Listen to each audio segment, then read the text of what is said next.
What's the deal with Law & Order's SVU? Why do people go so crazy over that show? I'll tell you, because it's a show about people committing the most heinous crimes, and at the end, all of its viewers get to go, haha, gotcha, at the criminal once they're convicted. It's no surprise then that that's why everyone gets so riled up about sex trafficking. Think about how mad Liam Neeson was in Taken 1, and Taken 2, and Taken 3. It's a trilogy? Why hasn't anyone put a tracker on that girl? Anyways, it's time to hit pause and zoom out to the whole slavery issue. Of the world's entire enslaved population, yes, slaves, about 20% are sex trafficked. The other 80%, as high as 28 million men, women, and children, are slaves to bonded labor.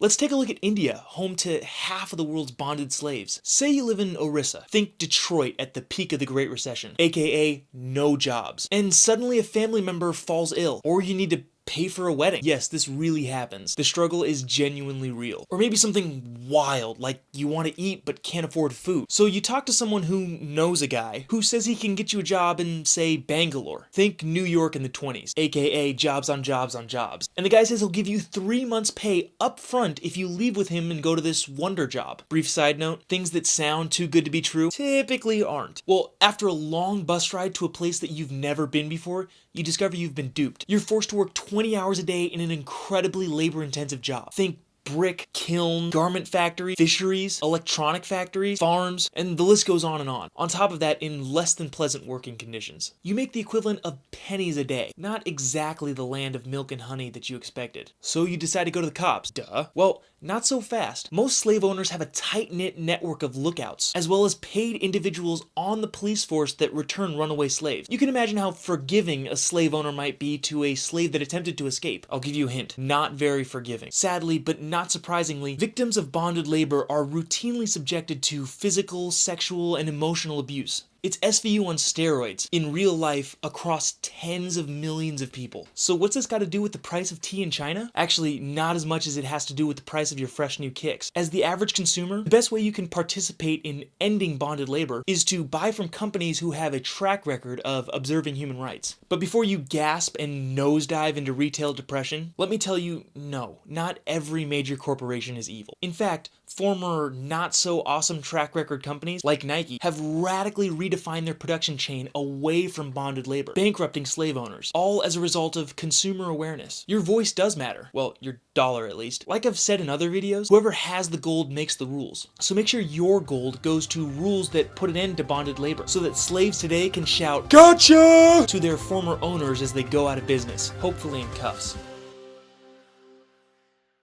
Hey guys, thanks so much for watching this Offprint video. Make sure to check out some of our other videos as well as our website, offprintmedia.com, where you can find current events and other explanation-based videos and articles, as well as subscribe to our bi-weekly email update, full of the week's most important happenings from around the globe in a way that you can not only rely on, but enjoy as well. Thanks for tuning in to Offprint Media.